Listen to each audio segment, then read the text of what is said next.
అన్యాయంగా అక్రమంగా తెలుగుదేశం పార్టీలో ఆధిపత్య పోరు కొరకు వాళ్ళల్లో వాళ్ళు మర్డర్ చేసుకుంటే వెల్దుర్తి మండలం ఒక గ్రామంలో దాంట్లో కక్షతో కుట్రతో రామకృష్ణారెడ్డి గారిని అన్యాయంగా కేసులో ఇరికిచ్చారు. కోర్టు మరి ఆదేశాల మేరకు ఆయన సమయానికే లొంగిపోవటం, సుప్రీంకోర్టు ఆదేశాల మేరకు మరి ఈరోజు మేమందరం కూడా ఆయన్ని కలవటం జరిగింది. వస్తూ నేను అనుకున్నా అన్నదమ్ములు ఎక్కడన్నా మెత్తబడి ఉంటారేమో, బాధలో ఉంటారేమో అని. కానీ రామకృష్ణారెడ్డి గారి ధైర్యాన్ని చూస్తుంటే, అన్నదమ్ముల ధైర్యాన్ని, జగన్మోహన్ రెడ్డి గారు అంటే ఏంటో ఈరోజు అర్థమవుతుంది మాకు. మరోసారి అక్రమంగా కేసులు పెట్టారు, ఎదుర్కొందామన్నా. అన్యాయంగా జైల్లో పెట్టారు, సరే టైం వస్తుందన్నా.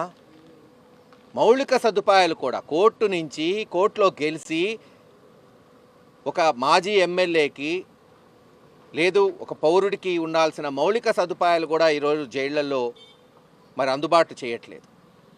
అది ఆహార రీత్యా కావచ్చు, మౌలిక సదుపాయాలు కావచ్చు, తాగునీరు కావచ్చు, దాన్ని కూడా నిత్యం పర్యవేక్షణలో పెట్టి ఒక కక్షపూరితమైన వాతావరణం ఈ రాష్ట్రంలో గతంలో ఎప్పుడు చూడలా.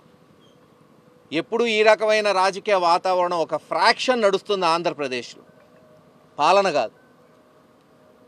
సరే మీరు నేర్పిస్తున్నారు, రేపు అవే పాఠాలు అవుతాయి. ఈరోజు ఈ చంద్రబాబు నాయుడు గారు నేర్పిస్తున్న పాఠాలు రేపు గుణపాఠాలు అవుతాయి తెలుగుదేశం నాయకులకి. అర్థం చేసుకోండి, ఎవరికీ శాశ్వతం కాదు. మీరు చూశారు కదా, మీరేమో ఎల్లవల్ల మీరు గెలిచారా ఏంది? కానీ తప్పుడు సాంప్రదాయం, ఒక పార్టీలో చంపుకుంటే వేరే పార్టీ వాళ్ళని పెట్టడం, జైళ్లకు వచ్చిన ప్రజాప్రతినిధులు కావచ్చు, ఎమ్మెల్యేలు, మాజీ ఎమ్మెల్యేలు, మంత్రులు, మాజీ మంత్రులు, ఇప్పుడు మీ ఫ్రాక్షనిజంలో ఇది పరిపాటి అయిపోయింది.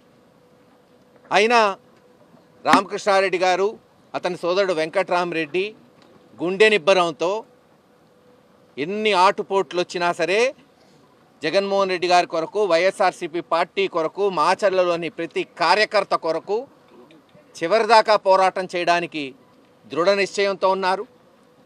తప్పకుండా త్వరలోనే ఆ దేవుడు దయ వల్ల హైకోర్టులో ధర్మం న్యాయం గెలుస్తుంది, వాళ్ళు బయటకు వస్తారు. పల్నాడులో మళ్ళీ వైఎస్ఆర్సీపీ జెండా రెపరెపలాడే వరకు మా అందరి పోరాటం కొనసాగుతుందని తెలియజేస్తున్నాం. సోదరులు మహేష్ రెడ్డి గారు చెప్పిన విధంగా వ్యవస్థలు వాటికి పని చేయనీయకుండా రాజకీయ కక్షతో ఇలా చేయటం అనేటువంటి దుర్మార్గం. ఈరోజు పరిపాలన ఎలా ఉందంటే, పేద ప్రజలకు వ్యసనాలు నేర్పించండి, ప్రభుత్వ ఆదాయాన్ని పెంచండి అన్నటువంటి రీతిలో మనం చూస్తున్నాం. ఏ రకంగా ఆదాయం వచ్చినా పర్వాలేదు, ప్రజలు ఏమైపోయినా పర్వాలేదు, లాటరీలు పెట్టి 3,000 కోట్లు టార్గెట్ పెట్టుకోండి, మీ ఇష్టానుసారం కోర్టు ఆదేశాలకు వ్యతిరేకంగా ఏదైనా చేసుకోండి, ఎటువంటి పందాలు నిర్వహించుకోండి, జూదాలు ఏమైనా చేసుకోండి, ప్రభుత్వానికి ఆదాయం రావాలన్నటువంటి ఇంటెన్షన్తో పరిపాలన సాగుతుంది అని అంటే, దాని కంటిన్యూషన్గా ఈరోజు జరుగుతున్న పరిణామాలు మనం గమనించుకుంటే అదే జరుగుతోంది. మాచర్ల నియోజకవర్గంలో ఆధిపత్య పోరులో భాగంగా వాళ్ళకు ఒకటే పార్టీ వాళ్ళు ఏదో చేసుకొని దాంట్లో సంఘటన జరిగితే ఏ సంబంధం లేనటువంటి అన్నదమ్ములను ఈరోజు బంధించి దాదాపుగా ప్రభుత్వం వచ్చినప్పటి నుంచి వేధింపులకు గురి చేస్తున్నారు. వేధింపులకు గురి చేసడమే ఒక తప్పు అయితే, వాళ్ళను ఏ తప్పు చేయని వాళ్ళను కేసులు అక్రమంగా పెట్టి ఒక పక్క జైల్లో పెట్టి మరొక పక్కన జైల్లో కూడా హింసించే విధంగా వాళ్ళకి ఇవ్వాల్సినటువంటి ప్రొసీజర్ ఏదైతే జైలు మాన్యువల్ ఉంటుందో అవి కూడా ప్రొసీజర్స్ కూడా ఫాలో కాకుండా నిర్దాక్షిణ్యంగా ఏడిపించడం ఎంతవరకు సమంజసం? వాళ్ళకి ఇచ్చేటువంటి ఫుడ్ కానీ మిగిలిన అన్నిటి విషయాలలో చాలా నిర్లక్ష్యంగా చేస్తున్నట్టు అనిపిస్తోంది.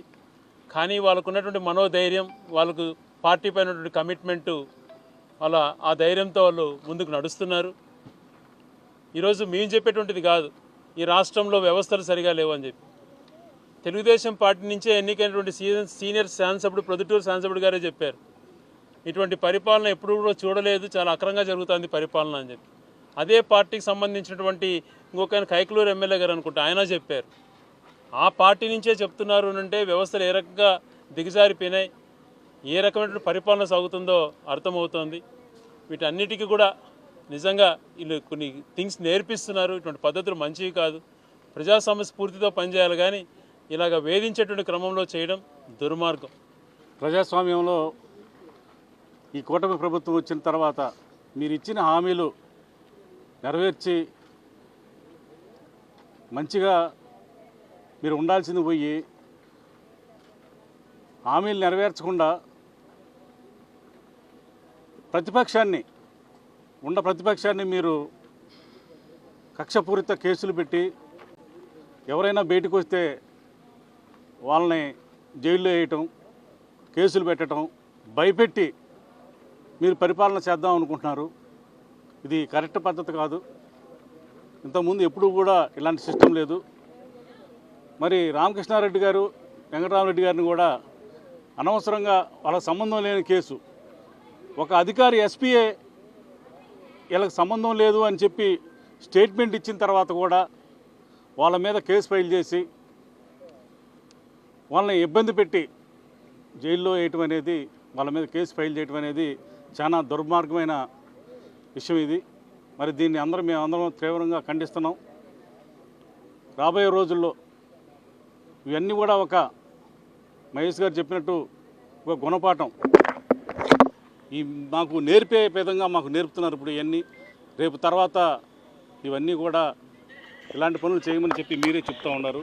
ఇది కరెక్టే పద్ధతి కాదు. ఇప్పటికైనా మీరు మార్చుకొని మీరు ఇచ్చిన హామీలు నెరవేర్చండి, ఇలాంటి కేసులు మానుకోవాలని చెప్పి మీ ద్వారా సూచిస్తున్నాను.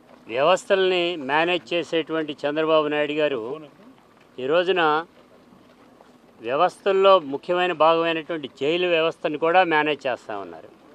గతంలో అనేక కేసులు జరిగితే బయట పోలీసులు వేరు, జైల్లో ఉండేటువంటి వ్యవస్థ వేరు అనేటువంటిది ఉండేది.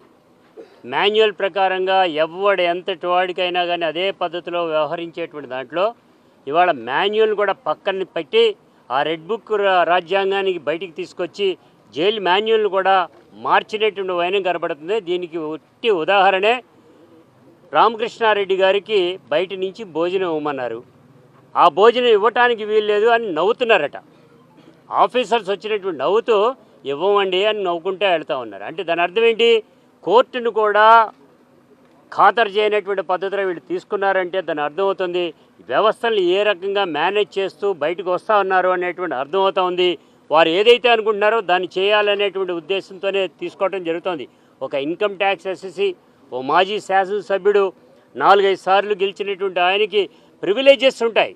ఆ ప్రివిలేజెస్ని మాన్యువల్ కూడా పక్కన పెట్టి వీరు చేసేటువంటి దురాగతాన్ని చూస్తూ ఉంటే మాచర్లలో ప్రజానీకం యావత్తు కూడా వెంటనే రామకృష్ణారెడ్డి గారికి అండగా ఉన్నామనేటువంటి వాడు చెప్తా ఉన్నారు. ఇంతటి దుర్మార్గమైనటువంటి పరిపాలన కొనసాగితే ఎటువంటి పరిస్థితుల్లో తొంగలో తొక్కుతారు ఈ ప్రభుత్వాన్ని అనేటువంటి భవిష్యత్తులన్నీ కూడా ఈ సందర్భంగా కూడా తెలియజేస్తున్నాం. రామకృష్ణారెడ్డి గారికి ఇప్పుడు ఉన్న పళంగా ఫెసిలిటీస్ కల్పించకపోతే ఉద్యమం కూడా వస్తుంది.